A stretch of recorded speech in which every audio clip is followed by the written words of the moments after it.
ಆವಾಗ ಇಡೀ ಬಟ್ ಆವಾಗ ದೇಶದಲ್ಲಿ ಮನೆಯ ವಿರೋಧ, ಮನೆಯಲ್ಲಿರುವಂತಹ ಆ ಒಂದು ಏನು ನಿಮ್ಮನ್ನ ಒಂದು ತಿರಸ್ಕಾರದ ಮೂಲಕವಾಗಿ ಮನೆಗೆ ಬರಮಾಡ್ಕೊಂಡಿರುವಂತಹ ರೀತಿ, ಅದು ನಿಮಗೆ ಇಲ್ಲ ಈ ಕೆಲಸ ಬೇಡ ಅಂತೇಳಿ ಅನ್ಸಿಲ್ವ ನಿಮಗೆ? ಅವಾಗ ಅನಿಸಿತ್ತು ಇಂಥದ್ದೆಲ್ಲ ಬೇಡ ಅಂತ ಅನಿಸಿತ್ತು. ಯಾಕಂದರೆ ನಾವು ಜಯಪ್ರಕಾಶ್ ನಾರಾಯಣ್ ಅವರ ಒಂದು ಹೋರಾಟದಲ್ಲಿ ನಾವೆಲ್ಲ ಪಾಲ್ಗೊಂಡು ಇವಾಗಂತರ ಟಿ ವಿ ಚಾನಲ್ ಎಲ್ಲ ಇದ್ದಿದ್ರೆ ಇಷ್ಟೊತ್ತಿಗೆ ಜೋರು ಮಾಡ್ಬೋದಾಯಿತು. ಅವಾಗ ಏನೂ ಇರಲಿಲ್ಲ. ಸೊ ಬಂದ ಮೇಲೆ ಅನಿಸುತ್ತು ಎಲ್ಲ ಕಡೆ ನನಗೆ ಜೈಲಲ್ಲಿ ಆಚೆ ಬರೋಕ್ಕೂ ಕೂಡ ನನಗೆ ಯಾವುದೇ ರೀತಿ ಸಹಾಯನೂ ಕೂಡ ಸಿಗಲಿಲ್ಲ.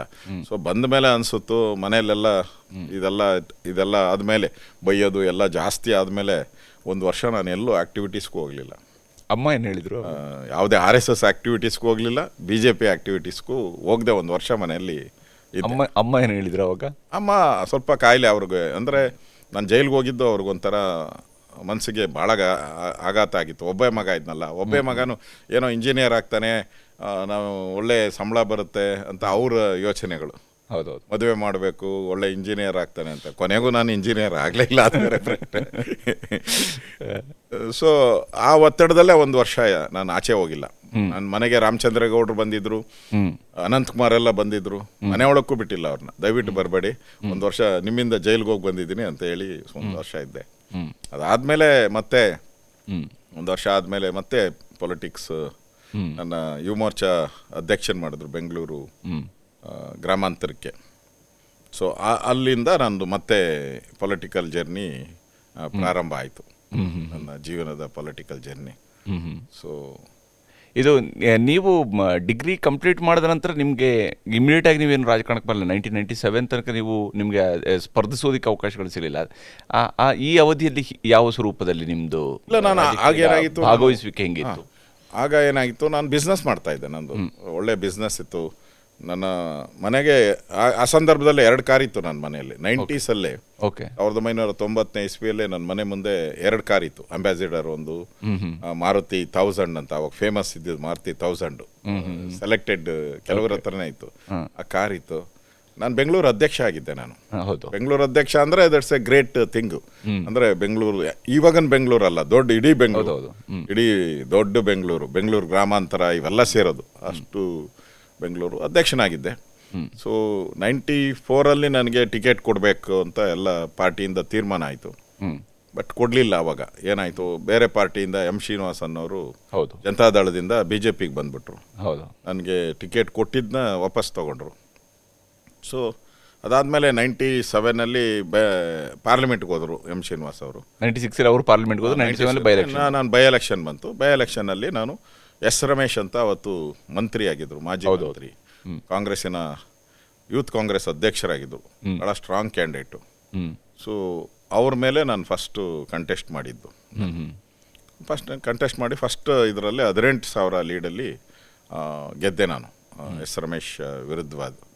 ಅದೇ ನನಗೆ ಫಸ್ಟು ಚುನಾವಣೆ ಗೆದ್ದಿದ್ದು. ಅದಾದಮೇಲೆ ನನ್ನ ಜನ, ಇಡೀ ಉತ್ತರಳ್ಳಿ ಜನ, ಪದ್ಮನಾಭನಗರ ಜನ, ಇದುವರೆಗೂ ನನ್ನ ಸೋಲೆ. ಈ ಉತ್ತರಳ್ಳಿಲಿ ನಿಮ್ಮ ಮನೆ ಬರುವಂಥದ್ದು ರಾಜರಾಜೇಶ್ವರಿ ನಗರ ಕಾನ್ಸ್ಟಿಟ್ಯೂನ್ಸಿ ಅನ್ಸುತ್ತಲ್ಲ? ಈಗ ರಾಜರಾಜೇಶ್ವರಿ ಕಾನ್ಸ್ಟಿಟ್ಯೂನ್ಸಿ, ಉತ್ತರಳ್ಳಿ ಇದೆ. ಬಟ್ ನೀವು ರಾಜರಾಜೇಶ್ವರಿ ಕಾನ್ಸ್ಟಿಟ್ಯೂನ್ಸಿಯನ್ನು ಆಯ್ಕೆ ಮಾಡ್ಕೊಳ್ಳಿಲ್ಲ, ಅದನ್ನು ಶ್ರೀನಿವಾಸ್ ಅವ್ರಿಗೆ ಬಿಟ್ಕೊಟ್ರಿ. ನೀವು ಪದ್ಮನಾಭನಗರಕ್ಕೆ ಯಾಕೆ ಬಂದ್ರಿ? ಪದ್ಮನಾಭನಗರ ನಂದು ಮೊದಲಿಂದ ನನಗೆ ಭಾಳ ಅಚ್ಚುಮೆಚ್ಚು ಏರಿಯಾ ಅದು.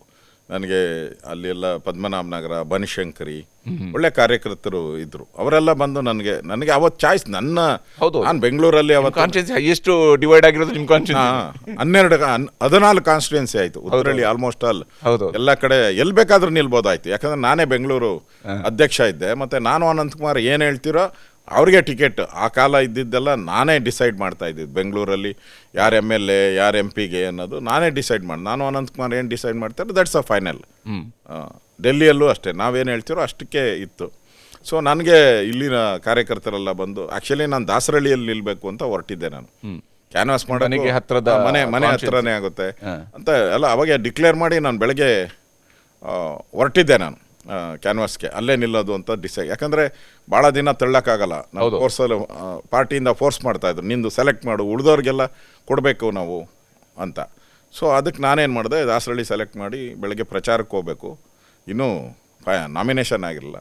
ಅಷ್ಟರಲ್ಲಿ ಅನಂತಕುಮಾರು ನನ್ನ ಹತ್ರ ಬರೋಕ್ಕೆ ಹೇಳಿದ್ರು. ಹೋದೆ. ಅನಂತಕುಮಾರು ಇಲ್ಲ ನೀನು ಇಲ್ಲೇ ನಿಲ್ಬೇಕು, ಪದ್ಮನಾಭನಗರದಲ್ಲೇ ನಿಲ್ಲಬೇಕು, ಇದು ನನ್ನ ಬೆಂಗಳೂರು ಸೌತ್ ಕಾನ್ಸ್ಟಿಟ್ಯೂನ್ಸಿ ಬರ್ತತೆ, ನೀನು ಇಲ್ಲೇ ನಿಲ್ಲಬೇಕು, ನನ್ನ ಜೊತೆನೇ ಇರಬೇಕು ಅಂತ ಹೇಳಿದ್ರು.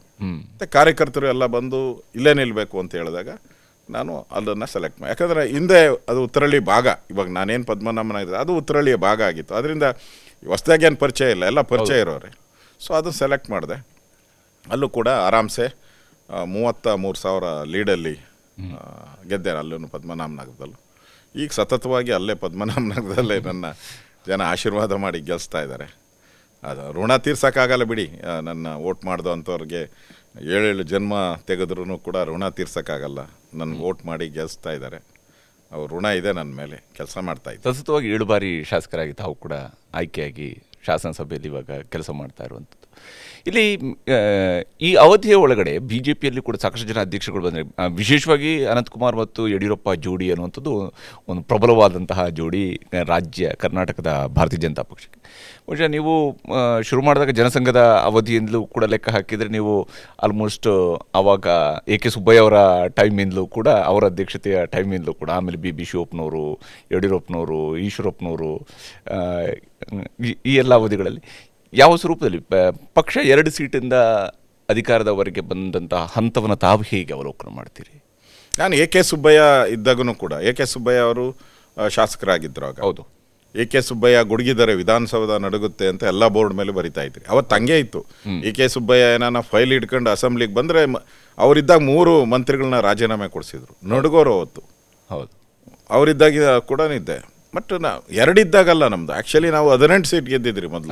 ಅದಕ್ಕಿಂತ ಮುಂಚಿತವಾಗಿ 83 ಎಲೆಕ್ಷನ್ ರಾಮಕೃಷ್ಣ ಹೆಗಡೆ ಅವರಿಗೆ ಡೈರೆಕ್ಟಾಗಿ ಯಾವುದೇ ಮಂತ್ರಿ ಪದವಿ ಏನು ಕೇಳದೆ ಅಟಲ್ ಬಿಹಾರಿ ವಾಜಪೇಯಿ ಅವರು ಘೋಷಣೆ ಮಾಡಿಬಿಟ್ರು. ಹೌದೌದು, ನೀವು ಬಾಹ್ಯ ಬೆಂಬಲ ಅಂತೇಳಿ ಘೋಷಣೆ ಮಾಡಿದ್ರು. ಅವತ್ತು 18 ಸೀಟ್ ಇತ್ತು.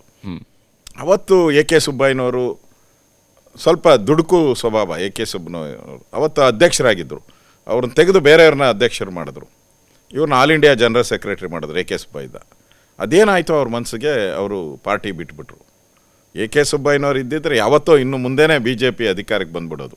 ಯಾಕಂದರೆ ಅಷ್ಟು ಚಾರ್ಮ್ ಇರೋ ಅಂತ, ಮತ್ತು ಅಷ್ಟು ಕರಪ್ಷನ್ ಅನ್ನೋದು ಅವರ ಒಂದು 0 to 0%. ಅಷ್ಟು ಒಳ್ಳೆ ನಾಯಕ ಅವರು. ಅದಾದಮೇಲೆ ಬಿ ಶಿವಪ್ಪ ಅವರು ಒಳ್ಳೆಯ ನಾಯಕತ್ವ ಆಯಿತು ಅವರು ಕೂಡ. ಸೊ ಅವರೆಲ್ಲ ಹಿಂದೆ ಸರಿದ್ರು. ಅದಾದಮೇಲೆ ಯಡಿಯೂರಪ್ಪನವರು ಪಾರ್ಟಿಯನ್ನು ಕಟ್ಟಿ ಬೆಳೆಸಿದ್ರು. ಯಾಕಂದರೆ ಇವರೆಲ್ಲ ಹೊರಟೋಗಿದ್ರು. ಯಡಿಯೂರಪ್ಪನವರು ಅವಾಗ MLA ಆಗಿದ್ದರು. ಆ ದೃಷ್ಟಿಯಿಂದ ಅವರ ಅಧ್ಯಕ್ಷರಾಗಿ ಆಗ ಪಾರ್ಟಿ ಗ್ರೋತ್ ಆಗೋಕ್ಕೆ ಶುರುವಾಯಿತು ಅವರು. ಅದಾದಮೇಲೆ ನಾನು ಉತ್ತರಳ್ಳಿ ಡಿವೈಡ್ ಆಯ್ತಲ್ಲ, ಡಿವೈಡ್ ಆಗಿದ್ದೇ ನಮಗೆ ಬೆಂಗಳೂರಲ್ಲಿ. ಮೊದಲು ಬೆಂಗಳೂರಲ್ಲಿ ನಾವು 3-4 ಸೀಟ್ ಗೆಲ್ತಾ ಇದ್ರಿ. ಹೌದು, ಡಿವೈಡ್ ಆದ ತಕ್ಷಣ ನಾವು ಒಂದೇ ಸರಿ 17 ಸೀಟ್ ಗೆದ್ರಿ ನಾವು. ಹೌದು, ಬೆಂಗಳೂರಲ್ಲಿ. ಯಾಕಂದರೆ ಆಲ್ಮೋಸ್ಟ್ ಆಲ್ ಉತ್ತರಳ್ಳಿದು ನಾನು MLA ಇದ್ದೆ. ಉತ್ತರಳ್ಳಿ ಆಲ್ಮೋಸ್ಟ್ ಆಲ್ ಎಲ್ಲ ಗೆದ್ದುಬಿಟ್ರೆ, ಎಲ್ಲ ಕಾನ್ಸ್ಟಿಟ್ಯೂನ್ಸಿ, ಬೊಮ್ಮನಹಳ್ಳಿ ಇರ್ಬೋದು, ಸೌತ್ ಇರ್ಬೋದು, RR ನಗರ, ಯಶವಂತಪುರ, ಶೋಭಾ ಅವರು ಗೆದ್ದಿದ್ರು ಅವಾಗ. ಎಲ್ಲರೂ ಗೆದ್ರಿ. ಅದರಿಂದ ಉತ್ತರಳ್ಳಿದೇ ಇಲ್ಲಿ ಕಾಂಟ್ರಿಬ್ಯೂಷನ್ ಜಾಸ್ತಿ ಅವಾಗ ಬೆಂಗಳೂರು ವಿನ್ನಿಂಗಲ್ಲಿ. ತಾವು ಮೊದಲ ಬಾರಿಗೆ ಮಂತ್ರಿ ಆದಂತಹ ಸಂದರ್ಭದಲ್ಲೂ ಕೂಡ ಆರೋಗ್ಯ ಸಚಿವರಾಗಿದ್ದಾಗ ಲೈಕ್ ಇದೊಂದು ಯೋಜನೆಯ ಬಗ್ಗೆ ನಾನು ಕೇಳ್ಪಟ್ಟಿದ್ದೆ, ಮಡಿಲು ಯೋಜನೆನ ಬಹುಶಃ ತಾವು ತಂದಾಗ ಯಡಿಯೂರಪ್ಪನವರೇನೋ ಸಿಟ್ಟು ಮಾಡಿಕೊಂಡು ಬೋರಿಂಗ್ ಹಾಸ್ಪಿಟ್ಲಿಗೆ ಏನೋ ಬಂದಿದ್ರಂತೆ ಅವತ್ತು ಉಪಮುಖ್ಯಮಂತ್ರಿಯವರು. ಅದಾದಮೇಲೆ ನೀವು ಅವತ್ತು KC ಜನರಲ್ ಹಾಸ್ಪಿಟ್ಲಿಗೆ ಏನೋ ಹೋದಾಗ ಈ ಯೋಜನೆಯನ್ನು ಘೋಷಣೆ ಮಾಡಿದ್ರಿ ಅಂತ ತಿಳ್ಕೊಂಡು, ಅದು ಯಾವ ರೀತಿಯಾಗಿ ಆಯ್ತದು? ನಾನು ಹೆಲ್ತ್ ಮಿನಿಸ್ಟರ್ ಆಗಿದ್ದೆ. ಯಡಿಯೂರಪ್ಪನವ್ರಿಗೇನೋ ಸಮಸ್ಯೆ ಆಯಿತು, ರಾತ್ರಿ ಹೋಗಿ ಅಡ್ಮಿಟ್ ಆಗಿದ್ದಾರೆ. 1 ಗಂಟೆ ಇದಕ್ಕೆ ಫೋನ್ ಬಂತು ನನಗೆ, ನಾನು ಅಡ್ಮಿಟ್ ಆಗಿದ್ದೀನಿ ಬಾಪ ಅಂತ. ನಾನು ಹೇಳಿದೆ, ಸರ್ 1 ಗಂಟೆ ನಾನು ಈಗ ತಾನೇ ನಿದ್ದೆ ಹೊಡೆದಿದ್ದೀನಿ, ಅರ್ಧ ನಿದ್ದೆ ಆಗಿದೆ ಸರ್ ಅಂತಂದೆ. ಬರ್ತೀಯೋ ಇಲ್ಲೋ ಅಂದ್ರೆ, ಸರ್ ಬಿಟ್ಬಿಡಿ ಸರ್ ಅಂತಂದೆ. ಹಾಳಾಗಿ ಹೋಗು ಅಂತ ಬಿಟ್ಬಿಟ್ರು. ಸೊ ತಿರುಗಿ ಮತ್ತೆ 3 ಗಂಟೆಗೆ ಮತ್ತೆ ಫೋನ್ ಮಾಡಿದ್ರು ಯಡಿಯೂರಪ್ಪನು.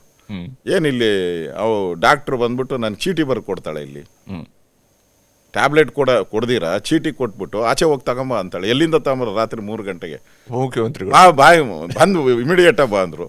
ನಾನು 3 ರಾತ್ರಿಯಲ್ಲಿ ಹೋದೆ. ನಾನು ಹೋಗಿ ಆಮೇಲೆ ಡೀನ್ ಇವರೆಲ್ಲರನ್ನು ಕರೆಸಿ ಅಲ್ಲೇ ಅವ್ರನ್ನ ಸಸ್ಪೆಂಡ್ ಮಾಡಿ, ಡಾಕ್ಟರ್ ಯಾರ್ಯಾರಿದ್ರು ಅವರೆಲ್ಲ ಸಸ್ಪೆಂಡ್, ಉಪಮುಖ್ಯಮಂತ್ರಿಗೆ ಚೀಟಿ ಬರ್ಕೊಟ್ಟಿದ್ರು ಅವಾಗ, ಸಸ್ಪೆಂಡ್ ಮಾಡಿ ಆಮೇಲೆ ನಾನು ಅಲ್ಲೇ ಕೂತಿದ್ದು 4-5 ಗಂಟೆ ಆಯಿತು. ಅವರೆಲ್ಲ ನಿದ್ದೆ ಮಾಡಿದ್ಮೇಲೆ ನನ್ನ ಏನು ಮಾಡೋದು, ಮನೆಗೆ ಹೋಗಿ ಹೆಂಗೋ ಇನ್ನು ಹೋಗಿ ನಿದ್ದೆ ಮಾಡೋಕ್ಕಾಗಲ್ಲ. ಸೊ ಅವಾಗ ಕೆ ಸಿ ಜನರಲ್ ಆಸ್ಪತ್ರೆಗೆ ಶಾಲು ಹಾಕ್ಕೊಂಡಿದ್ದೆ. ಶಾಲು ಒದ್ಕೊಂಡು ಕೆ ಸಿ ಜನರಲ್ ಆಸ್ಪತ್ರೆಯಲ್ಲಿ ಈ ಹೆರಿಗೆ ವಾರ್ಡ್ ಇರ್ತೈತಲ್ಲ, ಹೆರಿಗೆ ವಾರ್ಡು ಎಲ್ಲ ಪೇಷಂಟ್ ನಾನು ಬಂದು ಆಚೆ ಎಲ್ಲ ಅವರ ಯಾರ್ಯಾರು ಡೆಲಿವರಿಗೆ ಹೋಗಿದ್ರು ಅವರೆಲ್ಲ ಬಂದು ಕೂತಿದ್ರು, ಅವರ ಮನೆಯವರು ಯಜಮಾನರು ಅವರ ಎಲ್ಲರೂ ಬಂದು ಕೂತಿದ್ದೆ. ನಾನು ಅವ್ರ ಜೊತೆನೇ ಒಬ್ಬನಾಗಿ ಕೂತಿದ್ದೆ. ಯಾರಿಗೂ ಏನು ಗೊತ್ತಾಗ್ಲೇ ಇಲ್ಲ, ಒಂಥರ ಮುಸ್ಕುದಾರಿಯಾಗಿ. ಸೊ ಒಬ್ಬೊಬ್ಬರೇ ಬರೋರು ಆಚೆ ಬಂದಾಗ, ಗಂಡು ಮಗು ಹುಡ್ತು, ಹೆಣ್ಮಗು ಹುಡ್ತು, ಹೀಗೆ ಬಂದು ಸಂತೋಷವಾಗಿ ಓದ್ತಾ ಇದ್ರು. ಬಂದಾಗ ಅವರೆಲ್ಲ ಕೆಲವರು ಎಲ್ಲರೂ ಕೂಡ ನಾನು 1,000 ಕೊಟ್ಟೆ, 500 ರೂಪಾಯಿ ಕೊಟ್ಟೆ, ಈ ಥರದ್ದೆಲ್ಲ ಕಾಮೆಂಟ್ಗಳು ಬರ್ತಾ ಇತ್ತು. ನನಗನ್ಸ ಡೆಲಿವರಿ ಮಾಡೋಕ್ಕೆ ನಮಗೆ 5-10 ಸಾವಿರ ರೂಪಾಯಿ ಖರ್ಚಾಗ್ತೈತೆ, ಸಂಬಳ ಅದು ಇದು ಎಲ್ಲ ಸೇರಿದ್ರೆ. ಹೌದೌದು.